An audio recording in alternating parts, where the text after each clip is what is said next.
నమస్కారం, నేను సాయి. జయ హో సక్సెస్ మంత్ర కార్యక్రమానికి స్వాగతం. ఏ కెరీర్ లోకి వెళ్ళాలి, ఎలాంటి కెరీర్ మనకు తగినది, కెరీర్ ఎన్నిక ఎలా ఉండాలి, అసలు కెరీర్ గురించి ఏ వయసులో ఆలోచించాలి, ఇలాంటి ప్రశ్నలు ఎప్పుడో ఒకప్పుడు ప్రతి ఒక్కరికి ఎదురై ఉంటాయి. మనకు ఆసక్తి ఉన్న పని చేయడంలో ఆనందం ఉంటుంది. అయితే ఆసక్తి ఒక్కటే సరిపోదు, ఆ పని చేయడానికి అర్హతలు కూడా సంపాదించుకోవాలి. ఆ అర్హతలు సంపాదించుకోవడానికి కష్టపడాలి, అవసరమైతే త్యాగాలు చేయాలి. మనం ఎంతో ఇష్టంగా తాగే కాఫీ విషయమే తీసుకోండి. కాఫీ పొడి కంపెనీల్లో రుచి చూడడానికి ప్రత్యేక సిబ్బంది ఉంటారు. కాఫీ రుచి చూసి క్వాలిటీ నిర్ధారించడం వాళ్ళ పని. అలాంటి వారు తమ కెరీర్ లో రాణించాలంటే ఆహార పానీయాల పట్ల చాలా జాగ్రత్తగా ఉండాలి. కాఫీ రుచి ఖచ్చితంగా తెలుసుకోవాలంటే తమ జిహ్వ చాపల్యాన్ని తగ్గించుకోవాలి. కాబట్టి కెరీర్ ప్లానింగ్ లో ఆసక్తి, అర్హతలు, త్యాగాలు ఇవన్నీ ఉన్నాయి. సాధారణంగా 10th క్లాస్ తర్వాత నుంచి కెరీర్ ప్లానింగ్ మొదలవుతుంది. కెరీర్ ఎలా ప్లాన్ చేసుకోవాలన్నది మనకు తెలపడానికి ఈ రోజు మన స్టూడియోలో మనతో పాటు ప్రముఖ వ్యక్తిత్వ వికాస నిపుణులు శ్రీనివాస్ మూర్తి గారు ఉన్నారు. వారిని అడిగి కెరీర్ ప్లానింగ్ గురించి తెలుసుకుందాం. శ్రీనివాస్ మూర్తి గారు నమస్కారం. నమస్కారం అండి. అదేవిధంగా ఈ రోజు సక్సెస్ మంత్రాలో వారి డౌట్స్ ని అడిగి వారి డౌట్స్ ఏంటో చెప్పడానికి కొంతమంది స్టూడెంట్స్ కూడా ఉన్నారు. ఇద్దరు, ఒకరి పేరు సర్వేష్, మరొకతను జనార్దన్.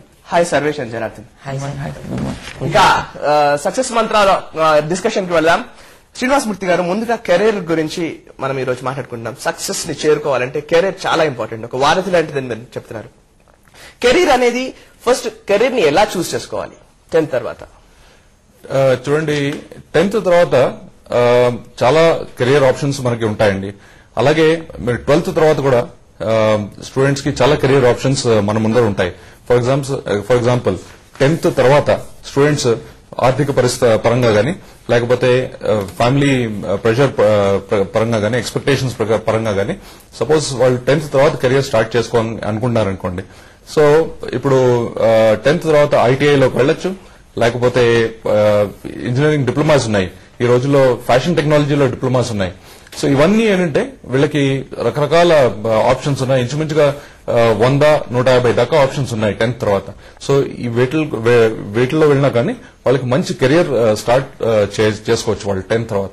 అలాగే ఇప్పుడు అదే స్టూడెంట్ ఫర్ ఎగ్జాంపుల్ 10th తర్వాత 10+2 చేసి దాని తర్వాత కెరియర్ లోకి వెళ్దామని అనుకున్నారనుకోండి, ఆటోమేటిక్ గా ఏమవుతుందంటే అక్కడ కూడా ఇంకా ఆప్షన్స్ వాళ్ళకి పెరుగుతాయి. బికాస్ 10+2 తర్వాత they are more qualified than 10th. And automatic గా ఏంటంటే మీకు ఆప్షన్స్ ఈ డిప్లొమాస్ కాకుండా ఇంకా రకరకాల ఆప్షన్స్ వాళ్ళకి ఎదురవుతాయి. ఆల్మోస్ట్ 150-200 ఆప్షన్స్ దాకా వాళ్ళకి ఉంటాయి. సో ఈ విధంగా ఏంటంటే వాళ్ళ కెరీర్ ఆప్షన్స్, రకరకాల కెరీర్ ఆప్షన్స్ వాళ్ళు చూస్ చేసుకోవచ్చు. ఓకే సార్, కెరీర్ ఆప్షన్స్ ని లోకి వెళ్లాలంటే ఫస్ట్ 10th తర్వాత వాళ్ళకి ఎటువంటి ఐడియాస్ ఉండవు. కొంతమందికి ఆప్షన్స్ తెలిసి ఉంటాయి, కొంతమందికి అసలు ఆప్షన్స్ తెలిసి ఉండవు. అట్లాంటి వారు ఏవే ఉన్నాయి కెరీర్ ఆప్షన్స్, వాటి ఇన్ఫర్మేషన్ తెలుసుకోవాలంటే వారు చేయాల్సిన పని ఏంటి? ఓకే, మంచి క్వశ్చన్ అడిగారండి. ఇప్పుడు మీరు చూస్తే ఈ రోజుల్లో ఎక్స్పోజర్ స్టూడెంట్స్ కి ఎలా ఉందంటే, ఇప్పుడు ఇదివరకు ఇంటర్నెట్ అంత ఉండేది కాదు, 10 ఏళ్ల క్రితం 15 ఏళ్ల క్రితం ఉండేది కాదు. అలాగే ఇప్పుడు కెరియర్ కన్సల్టెంట్స్ చాలా మంది ఉన్నారు. కెరియర్ కన్సల్టెంట్స్ ఇదివరకు మనకి ఇండియాలో కెరియర్ కన్సల్టెన్సీ అనేది only for job purposes, job ఇప్పించడానికి ఉండేది.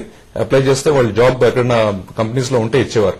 ఈ రోజుల్లో ఏంటంటే కెరియర్ కన్సల్టెన్సీ ఒక మీనింగ్ కూడా మారింది. ఇప్పుడు వీళ్ళు కెరియర్ కన్సల్టెన్స్ ఏం చేస్తున్నారంటే స్టూడెంట్స్ కి జాబ్ అడ్వైజ్ కూడా, అంటే దేంట్లోకి వెళ్తే బాగుంటుంది, ఎన్ని రకాల జాబ్స్ ఉన్నాయని కూడా ఈ రోజుల్లో మనకి చూస్తే ఈ ఆప్షన్స్ కూడా ఇచ్చే కెరియర్ కన్సల్టెంట్స్, అడ్వైజ్ ఇచ్చే కెరియర్ కన్సల్టెంట్స్ కూడా వచ్చారు.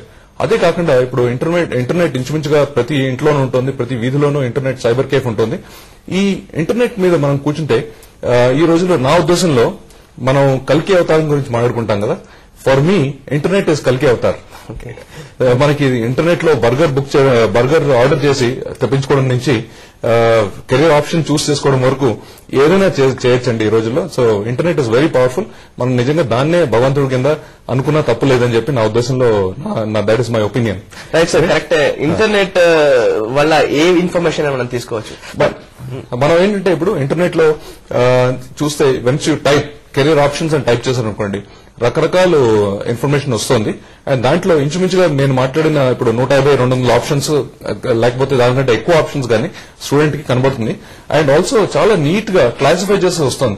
10th తర్వాత ఏమిటి, 12th తర్వాత ఏమిటి, 12th లో సైన్స్ తీసుకుంటే ఏమిటి, బైపీసీ తీసుకుంటే ఎంపీసీ బదులు బైపీసీ తీసుకుంటే ఏ ఆప్షన్స్ ఉన్నాయి, చాలా క్లియర్ గా స్పష్టంగా మనకి దాంట్లో కనబడుతుంది. కాబట్టి ఇంటర్నెట్ ఈజ్ వన్ ఆప్షన్.